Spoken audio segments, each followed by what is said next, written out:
तो अब भाई मेन जो बात है, सबसे इम्पोर्टेंट बात, उस पे आते हैं। सैलरी कितनी मिलती है? सैलरी तो देखो नमस्कार दोस्तों, स्वागत है आपका एक इन्फॉर्मेटिव वीडियो में। और आज हम एक ऐसे इंसान से बात करेंगे जॉब वगैरह में अभी इसने स्टार्टिंग करी है गैस स्टेशन पे। तो मैं चाह रहा था कि किसी ऐसे बंदे से बात करूं जो जेन्युइन मेरी तरीके से आपसे डायरेक्टली बात कर सके विदाउट एनी मतलब फालतू filter, without filter, no filter conversation से। तो इस वजह से हमने सोचा कि चलो आप ये भी एक वीडियो बना लेते हैं। तो टाइटल तो खैर आपने देख ही लिया होगा, गैस स्टेशन के बारे में आज वीडियो बनने वाली है। तो ज्यादा देर नहीं करते हैं भाई, चलिए शुरू करते हैं। चलिए शुरू करते हैं। तो सबसे पहले इनसे पूछते हैं कि भाई आप कहाँ काम करते हैं? मैं एक स्टोर है लिटिल शॉर्ट स्टॉप, एक कन्वीनियंस स्टोर है, बट उसके साथ गैस स्टेशन लाइक अटैच्ड है। ठीक है। तो लाइक हम लोगों का जैसे एक ग्रोसरी स्टोर होता है, तो बेसिकली वैसा एक स्टोर है।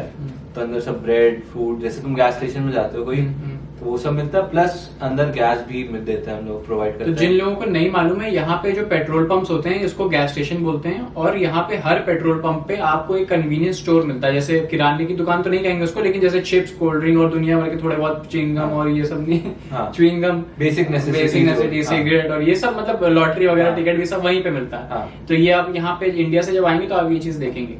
तो ये तो आपने बता दिया कि आप कहाँ काम करते हो। अब हम आपसे पूछते हैं कि आप अपनी कंपनी के बारे में कुछ अगर बता सकते हैं। और एक चीज और, अपनी कंपनी और कंपनी के बारे में कि थोड़ा बहुत अगर कोई आइडिया दे सकते हो। तो देखो मोस्टली देखो ये जो जहाँ मैं वर्क करता हूँ, ये मोस्टली किचन और वाटरलू रीजन में आती हैं। ठीक है। So like little short stop एक लोकली ओन्ड बिजनेस है, जो उसके स्टोर सिर्फ किचनर, वाटरलू और कैम्ब्रिज में, और एक दो जगह और है, बट वो छोटे टाउन है। ठीक है। वर्सेस बाकी जो यहाँ पे जो मेजोरिटी जो बिग कंपनीज है, लाइक सर्किल के करके तुमने देखा होगा। आप लोग भी आएंगे तो देखेंगे। तो सर्किल के का बहुत ज्यादा आपको हर स्टोर से आपको हर जगह मिलेंगे, सबसे ज्यादा देखने को। वर्सेस लिटिल शॉर्ट स्टॉक के थोड़े कम स्टोर्स हैं, I think less than 50 stores हैं। तो ये बहुत लोकली ओन्ड बिजनेस है। ये 1970s में शुरू हुआ था। ओके। तो जिसके ओनर्स वो अभी यहीं रहते थे, और वो स्टोर्स विजिट करते रहते हैं जो ओनर्स। अच्छा। हाँ, मतलब प्रॉपर जो ओनर्स है वो विजिट करते हैं। तुम्हारे में आए? हाँ, मेरे स्टोर में आए। अच्छा। हाँ, मेरे सामने मैंने देखा है उनको। हाँ, तो सही लगा। वर्सेस सर्किल के एक थोड़ी बड़ी फ्रेंचाइज है। सर्किल के तो बहुत, और लाइक उसके स्टोर, और ये जो जैसे शेल है, एसओ है, तो इनसे ये पार्टनर करके करते हैं, ऐसा सीन। हाँ, मतलब कि जैसे जो मेरा गैस, मतलब ये जो ओनर्स हैं ये कन्वीनियंस स्टोर्स के हैं, लेकिन वो उन्होंने पार्टनरशिप कर है शेल से या एसओ जो पेट्रोलियम कंपनीज हैं उनसे, कि आप अपने हमको इतनी सी जगह दे दीजिए, हम यहाँ पे अपना स्टोर खोलना चाहते हैं। इस तरीके का एक बिजनेस होता है। हाँ, तो भाई ये तो चलो हो गया। अब आपसे पूछते हैं जॉब कैसे मिली? जॉब ये और कितने टाइम बाद मिली, ये बहुत इंपॉर्टेंट है। और आप कब आए थे ये बता। मैं देखो जैन टेक में आया था। ठीक है, मैं पहले ईयर बता दो। हाँ, जैन 23 में आया था, मतलब दिसंबर में आया था, एक महीना पहले। बट मेरा पहला सेमेस्टर ऑनलाइन था, तो मैं अपने कजन के साथ ब्रैम्पटन में रुका था। और उस समय थोड़ी विंटर्स थी और जॉब्स की बहुत कमी थी उस समय ब्रैम्पटन में। तो हम लोग, मतलब रिसेशन आ चुका था। हाँ, रिसेशन आ चुका था, और उस समय ब्रैम्पटन में बहुत ज्यादा बुरा हाल था। फैक्ट्री जॉब्स भी नहीं मिल रही थी उस समय। अच्छा। हाँ, जो फैक्ट्री जॉब्स तो इजीली मिल जाती है ब्रैम्पटन में, तो बहुत मतलब आराम से मिल जाती है। वो भी उस समय नहीं मिल रही थी, जबकि और विंटर्स का समय था। और मेरे जबकि इतने अच्छे प्रॉपर कनेक्शंस थे उस टाइम पे, तब भी दिक्कत आ रही थी मिलने में। तो मेरा फर्स्ट सेमेस्टर ऐसे निकल गया, जीआईसी पे निकाला, पूरे सेमेस्टर जैसे निकालते हैं।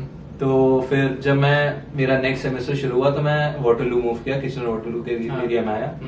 तब मैंने थोड़ा सीरियस लिया, क्योंकि यार 5 महीने हो गए थे मेरे को आए हुए, और बहुत टाइम हो गया था, और जॉब मिली नहीं थी। तो अंदर से थोड़ा फ्रस्ट्रेशन भी था। होता ही है भाई। हाँ, होता ही है सबके साथ। तो फिर 5 मंथ्स बहुत ज्यादा विदाउट जॉब। 3 मंथ्स तो मुझे ऑलमोस्ट हो गए हैं विदाउट जॉब। बिना घर से पैसे मंगाए तुम सरवाइव करो, कैसे कर रहे हो, कैसे करोगे? तो वो टफ हो जाता है मेंटली, आ ही जाता है, वही ह्यूमन नेचर है। तो फिर मैंने थोड़ा लग के जॉब रेज्यूमेस बांटने शुरू करे। हर दिन मैं सुबह 10 बजे निकल जाता था, शाम को 6-7 बजे आता था। मतलब ये भी तुमने एक जॉब कर ली इस बारे में? ये भी एक जॉब ही थी अपने में। एग्जैक्टली। पे नहीं मिलता था, जैसे तुम ऊबर करते थे, ऑलमोस्ट बराबर ही पे था ऊबर और इसमें। बट हाँ, तो मैंने इस गैस स्टेशन में जाके अपना बस रेज्यूमे ड्रॉप किया। उसमें मेरा उन्होंने रेज्यूमे देखा, उनको अच्छा लगा। तो उन्होंने फिर मेरे को इंटरव्यू के लिए बुलाया। इंटरव्यू के लिए उन्होंने जब मेरे को बुलाया, तो मैंने कहा थोड़ा सीरियसली प्रिपेयर कर लेते हैं आंसर्स, क्योंकि मैंने देखा है बहुत बच्चे जाते हैं बिना प्रिपेयर करे इंटरव्यू देने। तो मैंने दिया इंटरव्यू, उनको हमें अच्छा लगा। उन्होंने मुझे नेक्स्ट डे ही हायर कर लिया। फिर मेरी ट्रेनिंग हुई। नहीं, और इसमें ये बता दो कि रेफरेंस का क्या इंपॉर्टेंस है आपकी जॉब में। आई मीन रेफरेंस का इंपॉर्टेंस होता है, बट जो मेरे स्टोर पे स्पेशली था कि मैंने कोई रेफरेंस नहीं लगाया। सॉरी एक सेकंड, मैं आप लोगों को एक चीज बता दूं, रेफरेंस केवल वो नहीं होता है कि आपका कोई बंदा वहां पे जॉब करता है तो वो रेफरेंस है। यहाँ पे रेफरेंस कई तरीके के होते हैं, मतलब कि आपका कोई टीचर है, उसने आपको रेफर कर दिया तो आप उसका भी रेफरेंस दे सकते हैं कि ये मेरा टीचर है, आप मेरे लाइक मेरे नेचर या मेरे बिहेवियर के बारे में उससे बात कर सकते हैं। किसी आपने प्रोफेशनल एनवायरनमेंट में काम किया हुआ है तो आप उसका भी रेफरेंस दे सकते हैं। और देखो रेफरेंस हमेशा मतलब ऐसा नहीं होता कि हमेशा तुमको सच ही बोलना है, क्योंकि यार देखो 5-6 महीने में अगर तुम्हें जॉब नहीं मिली तो यार साम दाम दंड भेद सब करना पड़ता है। तो आप किसी और का, अपने फ्रेंड का रेफरेंस देते हो और बोल दो कि चलो ये मैं इसके साथ काम करता था। और रेज्यूमे भी कोई देखो यहाँ पे सबको पता है, मैनेजर को भी पता है तुम्हारे कि तुम्हारा रेज्यूमे असली नहीं है, सब फेक है। इंटरव्यू वो करते ही यही सोच के कि तुम्हारा रेज्यूमे फेक है, इसीलिए इंटरव्यू होता है, वरना इंटरव्यू होगा ही नहीं। समझ रहे हो ना? जो तो ये चीज जो मेन मैं इंपॉर्टेंट स्किल बोलूंगा कि आपको होनी चाहिए वो है कि अच्छे से आपको कम्युनिकेट करना आना चाहिए। एग्जैक्टली। और आप बहुत प्रेजेंटेबल, कॉन्फिडेंट, प्रेजेंटेबल, ये सब फैक्टर्स बहुत। और आपकी इंग्लिश अच्छी होनी चाहिए, क्योंकि देखो तुम जो मैनेजर से बात करो उसको यही पता है कि तुम कस्टमर से भी वैसे ही बात करोगे। समझ रहे हो? तो इस हिसाब से तुम्हारा देखो कम्युनिकेशन स्टाइल, चाहे कोई जितना बोले कि नहीं इंग्लिश मेरी ठीक ही है, अगर तुम्हारी इस कंट्री में दूसरी शहर मतलब दूसरे देश में आ रहे हो, वहाँ उनकी प्राइमरी लैंग्वेज इंग्लिश ही है। इंग्लिश ही है, बिल्कुल। और अगर तुम्हें अच्छे से इंग्लिश नहीं आती होगी तो तुम्हें जॉब तो चलो ठीक है मिल जाएगी।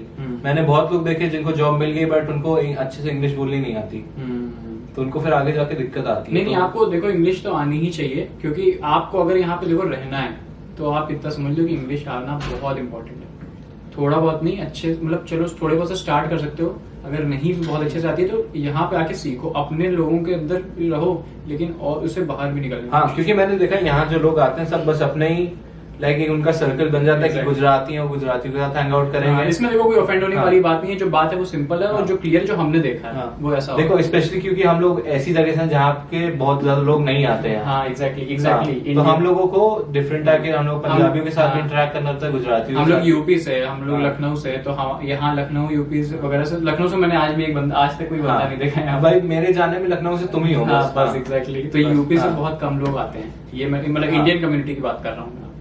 तो बेसिकली मैंने यही, मुझे सबसे खराब चीज यही लगती है क्योंकि लाइक बहुत ज्यादा लोग रिस्ट्रिक्ट कर रहे थे अपने आप को कि तुम्हारा सर्कल जो है वो सिर्फ या तो एक ही कम्युनिटी का रहेगा। एग्जैक्टली। हाँ, तो ये थोड़ा मेरे को लगता है कि ये पुराना माइंडसेट ही चल रहा है यहाँ पे भी। तुम आए क्यों? हाँ, सिंपल सी बात है। लोग बात करते कि कनाडा और मल्टीकल्चरल है, मल्टीकल्चरल। जब तुम रहते हो भाई सेम कल्चर वाले लोगों के साथ हो तो तुम मल्टीकल्चरल तो अपने अंदर ही रह गए ना, अब बाहर ही नहीं निकल पाए। चलो खैर, ये सब तो बातें होती रहेंगी। दूसरी बात, अब दूसरी इंपॉर्टेंट बात ये करते थे भाई, हाँ चलो जॉब तो चलो तुम्हें मिल गई, ठीक है, कैसा लगा था पहले ये बताओ। जॉब मेरी से तो बहुत अच्छा लगा था, बहुत लाइक जो सर पे बर्डन था वो एक तरीके से मुझे बहुत अच्छे से याद है। इसका मुझे कॉल आया था, इससे भाई यार हो गया जब भाई मतलब हम लोग उस टाइम कॉल पे बात ही कर रहे थे जब मेरे मैनेजर की कॉल आई थी। हाँ, याद आ गया। हम लोग कॉल पे बात ही करते थे और इसने कहा रुको मैं कॉल बैक करता हूँ। उसके बाद उसने मुझे कॉल करी और उसने बताया, मैंने कहा यार चलो बहुत ही अच्छा काम हो गया, ये तो मतलब बहुत हेक्टिक हो गया था एक टाइम पर। तो चलो वो तो चलो बढ़िया है। चलो ये बताओ, ट्रेनिंग गैस स्टेशन पे ट्रेनिंग का क्या सिस्टम है, मतलब कैसे क्या होता है? देखो यार, मोस्टली सबसे बड़ी जो चीज है वो डिपेंड करता है तुम्हारे ओनर पे। अगर तुम्हारा इंडियन ओनर होगा तो मैंने देखा 95% ऑफ टाइम्स वो तुम्हारी एक सेकंड ओनर का इसका मतलब ऐसा ये है कि जैसे अब हमारी फ्रेंचाइज है तो हम अपनी फ्रेंचाइज बेचते हैं, तो वो जो तुमने भी अपनी कंपनी बताई वो एक फ्रेंचाइज है। अगर ये चाहे तो उसको कल अपना स्टोर खोल सकते हैं, लेकिन उनके नाम पे। तो ये ओनर है, मतलब वो ओनर अलग है, वो फ्रेंचाइज का ओनर है, लेकिन ये उस गैस स्टेशन का ओनर है, स्टोर का ओनर है, वही। सॉरी, हाँ तो आप बताओ। तो जैसे एक मेरा रूममेट था, उसकी मेरे घर के पास एक, मैं नाम नहीं लूंगा कि कौन सा स्टोर था, वहां पे जॉब लगी उसकी और उसका ओनर इंडियन था। तो उसने कहा कि ठीक है मैं तुम्हें रख लेता हूँ और ट्रेनिंग के पैसे तो नहीं दूंगा क्योंकि मुझे पता नहीं तुम कैसा काम करोगे। तो उसने ट्रेनिंग पे रखा, उसने गया, वो एक हफ्ते ट्रेनिंग करने 8-8 घंटे जाता था ट्रेनिंग करने लगातार। 6 दिन 8 घंटे गया ट्रेनिंग करने और फिर उसको निकाल दिया। तो भाई ये चीज इससे सीख लो, क्योंकि ये चीज ऑन पेपर होती नहीं है, ऑन पेपर नहीं होती, वो तो तुम्हें एक्सप्लॉइट करना है। तो ये चीज बहुत ध्यान रखना कि यहाँ पे ट्रेनिंग को बहुत से आपको लोग मिलेंगे जो आपसे कहेंगे कि आपकी ट्रेनिंग फ्री है, और क्या वो आपका फायदा उठाते हैं कि आपको काम चाहिए। तो बहुत से लोग ऐसा करते हैं कि काम चाहिए तो चलो इस उम्मीद में कर लेते हैं कि चलो ट्रेनिंग है वो बाद में रख ही लेंगे, लेकिन वो क्या करते हैं आपके साथ खेल खेलते हैं आपको ट्रेनिंग आपसे फ्री में काम करवाएंगे, अपना पैसा बचाएंगे, आपको ठेंगा दिखा देंगे बाद में, बिल्कुल कोई 1 रुपया नहीं देंगे। तो ये बहुत सोच के। लकीली जो मेरा स्टोर था वो कैनेडियंस था, उनका था, जो मेरे को ट्रेनिंग के पूरे पैसे मिले। जैसे मैं नॉर्मल शिफ्ट करता हूँ। और ट्रेनिंग कैसी रही, मतलब कुछ एक्सपीरियंस कैसी रही? मतलब कि स्टार्टिंग में बहुत ओवरवेलमिंग फील हुआ था, क्योंकि कभी काम किया नहीं था लाइफ में। और एक साथ इतनी इंफॉर्मेशन प्रोसेस करने में भी टाइम लगता है। बट जैसे जैसे मैं करता गया और जाता गया जॉब पे, वैसे वैसे it gets easier. Obviously experience के साथ धीमे धीमे आप, तो अगर आप काम स्टार्ट करो, आपको लगे कि यार मेरे से नहीं हो पाएगा, just give it time. Exactly, time के साथ सब हील हो जाता है। तो आप धीमे धीमे करते रहो, थोड़ा भले आवर्स हो सकता है, आवर्स भी ना मिले स्टार्टिंग में। स्टार्टिंग में आवर्स नहीं मिलते हैं, क्योंकि आप ट्रेनिंग में हो ना। ऑब्वियसली कल को आप कोई प्रोफेशन आदमी रखेगा कि तुमको रख लेगा, कुछ सोचो ना। थोड़ा सा अंडरस्टैंडिंग के साथ काम करना और हार मत माना स्टार्टिंग में। और जॉब के लिए थोड़ा ये भी रहता है कि अगर आपका जो आप उनका अपना शेड्यूल बता रहे हो कि मैं इस टाइम अवेलेबल हूँ, अगर वो थोड़ा फ्लेक्सिबल होता है तो थोड़ा बेनिफिट रहता है। एग्जैक्टली। या और यार बहुत, जैसे मैं फैन शो की अगर मान लो बच्चे देख रहे हैं, तो यार तुम्हारा स्केड्यूल का तुम्हारे हाथ में नहीं है।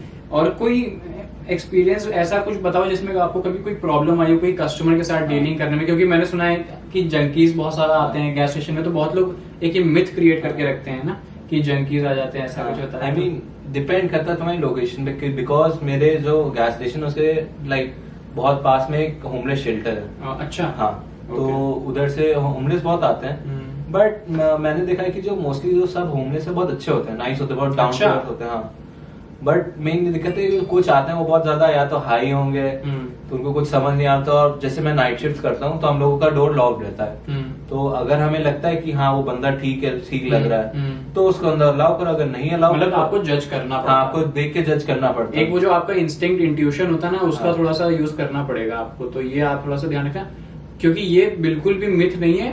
प्रॉब्लम कुछ लोगों को होती भी है, बहुत सारे ऐसे रिपोर्ट्स भी हैं, मतलब इंसिडेंट्स भाई आते ही रहते हैं। मेरे स्टोर पे एक इंसिडेंट हुआ था। बताओ कि मतलब लोग जंकीज आते हैं और नशा करते हैं, तुमने उनको फ्री में नहीं दिया, वो उसमें स्टैब कर देंगे, कुछ भी कर देंगे। तो डेफिनेटली ऐसा होता है। नहीं, और अगर इतनी क्रेजी चीज ना भी हो, मतलब वो आके दंगा में सामान वान फेंक के जाएंगे, फिर चले जाएंगे, वही तो सामान उठा के ले जाते हैं। वही तो ये लोगों को कोई भरोसा नहीं होता। तो कोई ऐसी मिथ के बारे में बात करना चाहोगे? एक तो ये कवर हमने कर ली, और तुम्हारे दिमाग में कुछ ऐसा आता है गैस स्टेशन के बारे में, लोग जो बुरा बोलते हैं, या तुम्हारा क्या एक्सपीरियंस ऐसा होता है? मेरे हिसाब से सबसे बड़ा मिथ ये है कि गैस स्टेशन की जॉब बहुत इजी होती है। अच्छा। और मतलब कि कुछ करना नहीं होता, बस खड़े रहना पड़ता है, और तुम बैठ के रात को नाइट शिफ्ट में असाइनमेंट्स कर सकते हो, ये कर सकते हो, वो कर सकते हो। ओके।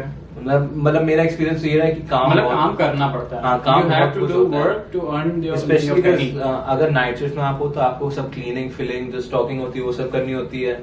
प्लस हम लोगों को जो लॉटरी टिकट होते हैं उसकी काउंटिंग करनी होती है, और बहुत काम होते हैं। और गैस स्टेशन वाले लॉटरी खुद खेल सकते हैं कि नहीं?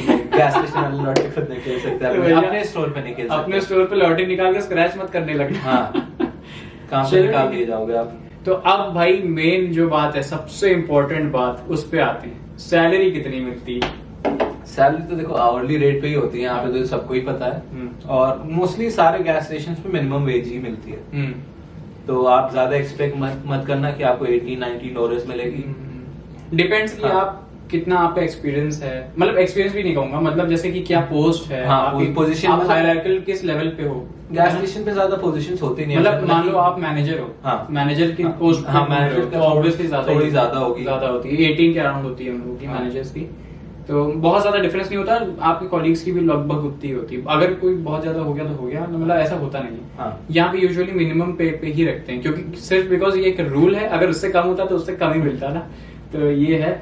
और क्या कहते हैं, और कुछ बताना चाहोगे आखिर में इस वीडियो को? बस खत्म ही बस मैं ये कहूँगी, कभी हार मत मानना। अगर जॉब नहीं मिल रही है तो बस जाते हैं ना। अगर आप घर पे बैठ जाओ और सोच लोगे कि नहीं जॉब्स है नहीं, तो डेफिनेटली नहीं मिलेंगे, क्योंकि आप अपना रेज्यूमे वहाँ मार्केट में दे ही नहीं रहे हो। एग्जैक्टली। तो आप 100% चांस है कि आपको जॉब नहीं मिलेगी। तो एटलीस्ट चाहे आपको थोड़ा डीमोटिवेटिंग हो जाता है जब जाओ और नहीं मिलता है, एलियनेशन हो जाता है। एक टाइम बाद आदमी को लगता है कि बस यार हो गया क्या, मतलब एक वो स्लो प्रोसेस हो जाता है। हाँ, बट लेकिन मैं तो ये कहूँगा हिम्मत मत हारो, रेज्यूमेस बांटते रहो, जॉब मिल ही जाएगी इवेंचुअली। आज नहीं मिलेगी, 1 महीने बाद मिलेगी। हाँ, कभी ना कभी तो मिलेगी ना, ऐसा नहीं होता है कि कभी। मैं इसको भी यही हमेशा कहता रहता हूँ, बस बांटते रहो, रुको नहीं। हाँ, नहीं यार, मोटिवेशन ऐसे चाहिए रहता है लोगों को। आप हमें मोटिवेट कर रहे हैं, हम दूसरों को करेंगे, ऐसे ही तो काम चलता है। और क्या। और अपनी कम्युनिटी के साथ रहो, बुरी बात नहीं है, लेकिन कनाडा आए हो तो फिर थोड़ा सा एक्सप्लोर करो, है ना। कनाडा आने का मतलब क्या है?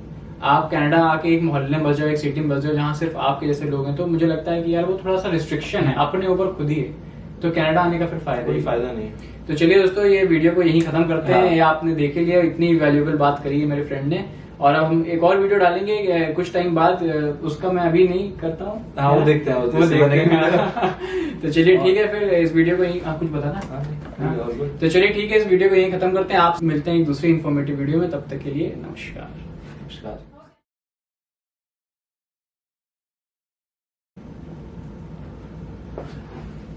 मेरा फोन कहाँ है भाई? देखो जरा, सही लेवल पे है ना हम लोग? हाँ।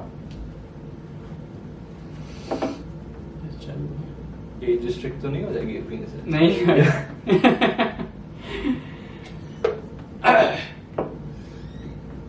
पहले कौन सी गैस स्टेशन में? हाँ।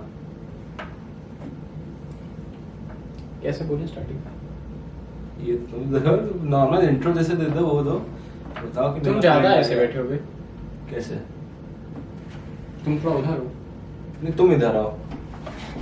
हाँ ठीक है, चलो भाई करने जा रहे हैं। जेन्युइन बताना सर।